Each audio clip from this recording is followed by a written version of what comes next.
I just want to place on record my appreciation for CIMC and your continued work since 1998. Sincerely do appreciate all of you who stood behind this quasi-government, private sector, in between society, and it's not a full-time paying job for most of you who labor in that space. And I just want to place on record sincerest appreciation for a good voice. Thank you. A good voice in society is worth hearing so that we all get to do the right thing. And right from our front, I just want to say, at the 50th anniversary of our nation later this year, it is incumbent upon all of us to look retrospectively and isolate what are downsides and trends, what are our good sides, and also propose new good proposals that secures the future of our country going forward. And the voice that continues to come out from CIMC is a voice of society, is a voice of all cross-sections, from the churches, from the people, from business, from government. And so I am happy to be here in this moment, especially a CIMC meeting that stares right in the face of our 50th anniversary. And I want to commend Minister Pala. Thank you for chairing this important body of stakeholders and citizens. I want to appreciate all heads of missions who are here. Thank you, European Union and others who continue to give your support to Papua New Guinea. I want to appreciate, of course, CIMC, Mrs. Yakam, for your welcoming statement and your opening remarks. I just want to appreciate all department heads, Police Commissioner, thank you for coming in. And I looked and scanned the room. I'm yet to see many department heads here, and I will make it my business as I step out to go to Cabinet to inform all that they need to be here for the next 2 days in session.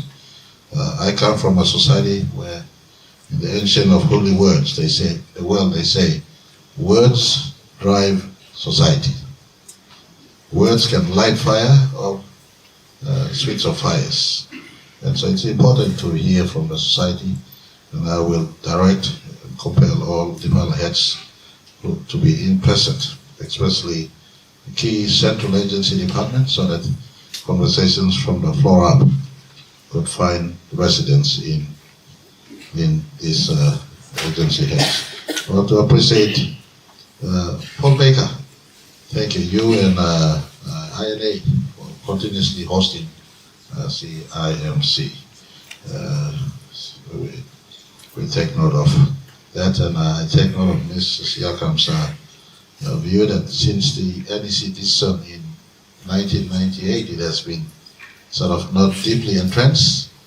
It is just by way of NEC decision. I think the state government made that call, and 4 prime ministers or I'm the 5th prime minister since then, and CIMC has been doing its rounds. And I want to ask, as part of the recommendations you submit later, may the recommendations also call for us to move CIMC into a proper placement in law and for government to continue support.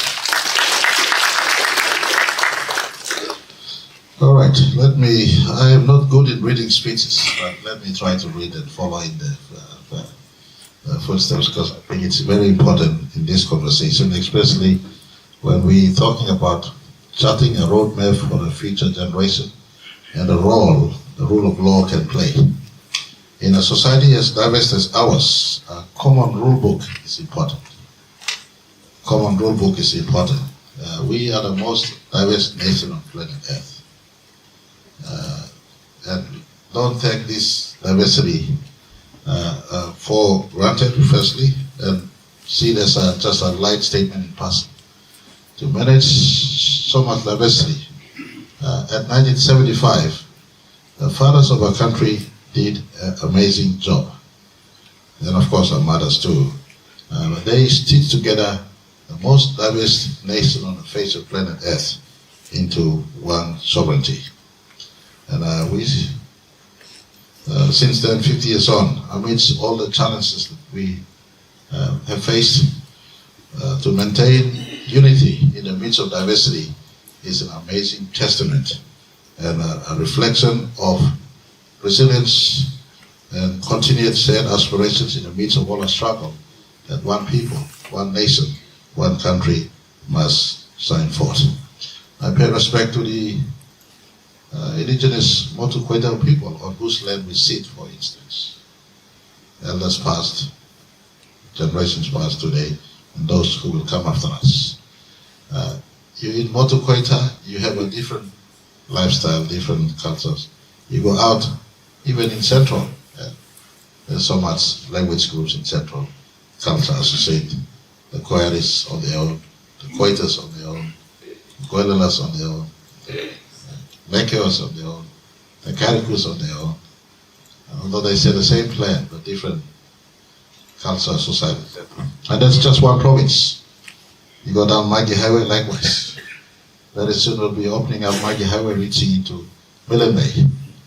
My headmistress, thank you for leading your students out. Pass my thank you to them. The road to Millen Bay will be an economic enabler. One of the beautiful drive will be Magi Highway to Alatown, or Tolosi. Part of this opening up we're doing must be done within the context of securing a country for prosperity. And deep in the heart and soul of this is the conversation on lawful living and law and order. So I want to commend CIMC for hosting this meeting right in the face of 50 years, as I said earlier. 50 years ago this time, the CPC, Constitutional Planning Committee, was at work. 15th of August 1975, the Constituent Assembly then brought all the law into one law that we have today. And I have a second book that is my favorite book, is the Constitution of our country. I carry it with me all the time. It was my first book I read. I try my best to read, but sometimes we fall short. It's the Bible that keeps us all guided and be in moral conscience. The fathers of our country did a very good job. One of the best constitutions, and I've read a few other constitutions to see our constitution against other constitutions, even in other democracies. I must say, our constitution is amongst the best in the world, if not the best. Unbiasedly. And you just read through the constitution. We don't have to reinvent the wheel, except some aspects of its clarity.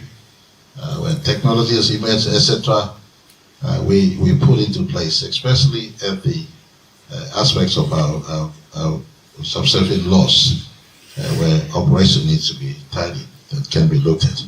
But in the general scheme of things, our constitution is amongst the best in the world. And rule of law is important. Deeply embedded in the constitution is rule of law. If every one of us follow our constitution as it is, life will be easier, simpler, fair, and accountability will be upheld. Every one of us will be living in a better place. It is known to all of you, my common line that I say all the time. Keeping law is the easiest and the best contribution all of us can do for our country. Lawful living, keeping law, costs nothing. Costs nothing. As Christians, we go to church every Sundays or Saturdays. What does the Bible teach us? Keeping law. Fundamental of Christian is doing unto others what you would want them to do to you. Fundamental. The entire Bible, if you want to summarize, Christ in his own words, Matthew 7:12 says, do unto others what you would want them to do to you. And so, Bible says it, our Constitution says it, preservation of human right is there. How do we augment that and move on? I propose to all of us a few things, and we are working on them as I speak as government. Education and awareness has a greater role in augmenting rule of law, respect of law, and what we must all do. My government, since we took office, knew clearly that the youth bus and the dropout system in our country and education curriculum that doesn't empower people but throw them out into society half educated is the biggest flaw and weakness we carry, and we've been working to relook at the education system from a holistic perspective. The notion of leaving no one behind, equipping everyone with skill. And so I propose to us, as you engage in this conversation, education has a deep role to play in securing our country's future in as far as lawful living is concerned. So I leave it to you, all of you stakeholders here. Look at the education curriculum. The only thing I ask is don't expand in human rights too far to bring the so-called other worldview into our country. But curriculum must be relooked at in our country. What is taught from grade 1 or early childhood all the way to university? And so education is important. The structure of education, I propose that this committee or this important forum have a look in the education sector, because education plays fundamentally a deep role in shaping the mindset of our people. Deep inside, for me, I've always proposed a Christian worldview simply on the fact, not skewed towards one church and its dogma, but a general upside, like I pointed, that doing unto others what you want them to do you. Forgiveness, tolerance, kindness. And so all of this I put to you, look in education and the role education can play. Government stands ready to support proposal that comes that embraces education, and your recommendations will be considered. The second work we've been doing is strengthening the judicial process and its independence. This Pangolin government believes in the total independence of our judiciary. Inasmuch as some ruling they make may feel contrary to our own personal intentions, but there must be only one reader of law in our country. And the reader of law is our court systems. Whatever decision they make, we must comply, all of us. And we've strengthened judiciary in as far as inserting 3 higher, separating the courts based on judicial recommendation. The Chief Justice is involved in the process. Supreme Court is now elevated higher through one of the reforms we made. And if you ask me, one of the greatest things you would have done for your country, forget about the connect PNGs and everything that we are doing in our country. Just remember me for the judicial reform we are doing. We're reforming our judiciary to make judiciary relevant and functional, quicker, expeditious without compromising due care and process, and elevating Supreme Court higher, in setting an appeals court, and allowing a functional national court. All 3 will be headed by their own judge administrators, as well as supporting the district court and village court in a better way, and making sure judiciary independence is entrenched. Yet, our recommendation to us in this space, judicial independence must be entrenched.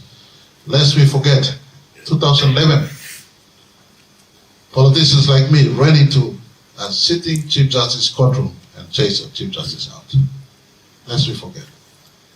Those instances remind us that these consultations must recommend strongly how to entrench judicial independence, and in that judicial independence, judicial accountability. Chief Justice got 10 years.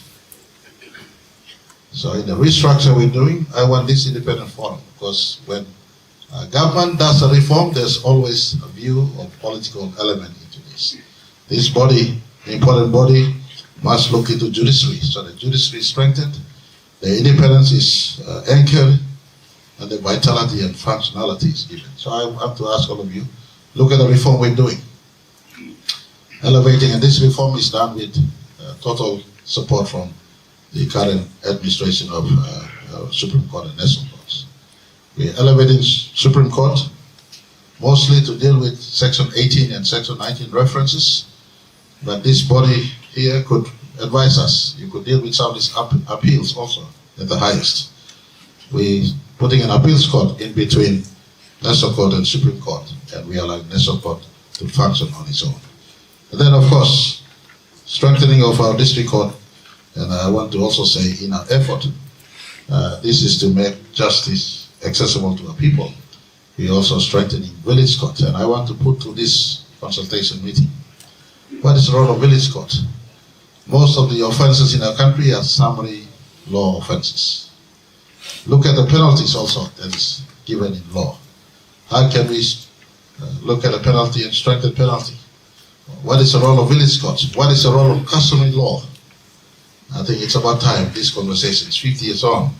I'll put to all of you to look into this and propose back to the government. My government stands ready to embrace good suggestions that goes towards anchoring our country going forward into the future. The fourth recommendation I will also make to us is look into anti-corruption measures. Since late Tony Sieguru talked about setting up an international, I beg your pardon, ICAC. What's the abbreviation standing for? Independent Commission Against Corruption. Since 1980s.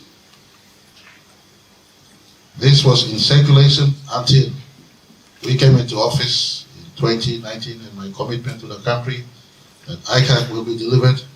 We have delivered ICAC. There are some teething issues in the structure. I want this body, this forum, to look into ICAC again. My government did not set up ICAC for ICAC officers to fight amongst themselves. I just be transparent up in the front. And so I want this body. If I do reform again now, some of you might accuse me. I'm under heavy crossfire in politics. You might accuse me I have an interest in this space. So this body, look into proposals, send it to us. We will set up. I almost lost government by the way. Passed ICAC in 2020. The next day, almost half my caucus left my government in 2020 to Panama. But thank God I'm still surviving, and I will make sure ICAC is set up to the fullest. Whilst I am not a saint, but when I'm in office, we just have to do what is right for our country. So I ask this forum here, don't sit around wasting time. I'm here to listen to you. Look into the ICAC, take it up again and look into what you want to do. Propose a good law to us. You have to set up structures that go beyond James Marape and our generation and lives into time, securing the future of our country. I want to remind us, in 1995,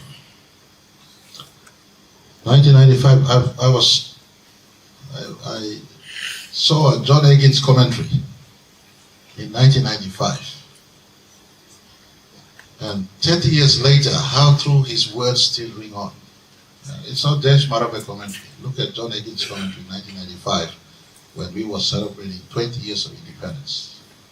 John Higgins, in his commentary, said, Papua New Guinea is faced with lawlessness, and he pronounced lawlessness as an issue in 1995. He pronounced corruption as an issue in 1995. He pronounced compensation and culture as an issue in 1995. John Higgins can be pronounced as a prophet because 30 years on, these problems have now been, still there in our face. And I don't know what we've been doing all this time, but these problems are even bigger now in magnitude because the population is even more bigger and more informed. And so I want to put to you this forum, look into the anti-corruption measures. How do we strengthen ICAC? How do we strengthen police? And I want to commend Police Commissioner. Under our watch, he's been instructed to find relevant police officers from outside of our country to come into key sectors in our police. And if any one of you have noticed, let's say thank you to him, he's now inserted into the the anti-fraud squad unit in police, police leadership from down south. Commandant officer now heads our corruption section in police.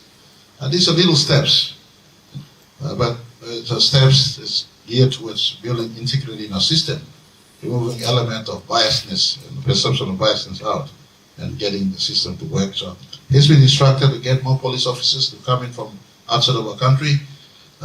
We're working to get more judges from outside of our country. In case you've seen other judges from outside, not to say that local hands are not doing the job. It's just that we need additional help. And perception of biasness is as bad as biasness in itself, in as far as law and order and justice is concerned. So we just thought bringing judges from outside, bringing police officers from outside in key sectors could assist us at this point in time when fragility is greatest for our country going forward. So I put to all of you, look at the anti-corruption measures. The fifth one I put to us, look into the role of community. What is the role of community? Are they to just enjoy the luxury of free education and free health and just spend time, squandering time doing nothing? What is the role of community and what is the relevant laws that could be passed? I need this forum to inform us on what is the role of community, what are relevant laws that we must pass, what is the work of police, what is the work of court, what is the work of churches.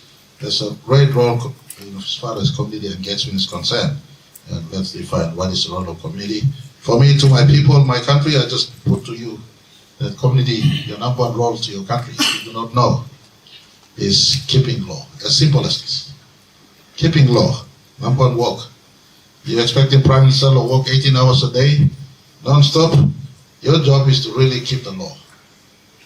My job is to keep the law, all of us. We are in law country, that's all. And we should be safe. And I ask this committee, this forum, look into what is the role of community, what is the type of law, and possible law that we can pass in. Some of the laws we carry in our country as old as 1959. In case some of you didn't get the change we did in Parliament recently, the Income Tax Act that we've been carrying since 1975 is a 1959 Act. Remember that? I see. Oh, you come on, 1959 Act. I was born in 57.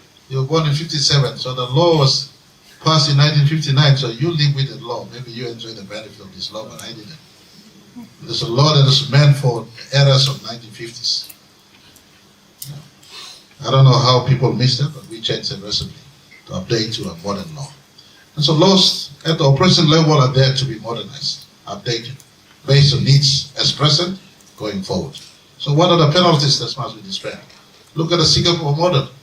Singapore uses fine as a deterrent. Fine. Drink and driving, fine. Fighting married, kolo krabu stuff. Some dollars per law, some of this.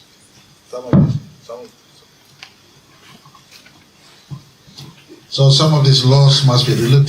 I want to ask all of you, look into the laws. We are living in an embracing, changing time. ICT drives the world today, and ICT will play a great role going forward. Look into ICT elements, biometric ID, CCTV, surveillance, ICT-based courts. Some of these conversations, I want you to look into the role of ICT and embrace ICT as a tool to be used. Look at international cooperation. How do we work with international, our law against other laws in our democracies? And some of the partnership we're doing with defense corporations, police corporations, judicial corporations. I want you to look into this. And of course, together we could put something that anchors the most diverse nation on the face of planet Earth going forward. I want to pledge my full support to all of you and the work you're doing. I look forward to the outcome of this, and may you, in this submission that will come to to our government, not just based on 2025 session hearing today, but more importantly, since 1998, the memory of how you've traveled and what you recommend to government, we will fully consider in the face of the reset that Minister Pala has appointed to us as we enter September 16th this year, running to next year, September 15th. In our 50th year, there will be a series of laws that we must change based on the deficiencies we've identified in the last 50 years, without compromising the fundamental gist of our Constitution in terms of preserving freedom of right, democracy, and independence of judiciary. Some of the subservient laws that needs to be updated, modernized to protect our country, secure our country. My government stands ready to assist all of you. September 16th this year to next year, September 15th, we will be doing some of these changes in laws and put to us clearly what you feel from the community, that these are good laws that must be looked at, and we stand ready to assist all of you. And CIMC on the 50th, we make sure you're part of our government system. Thank you too much. God bless you.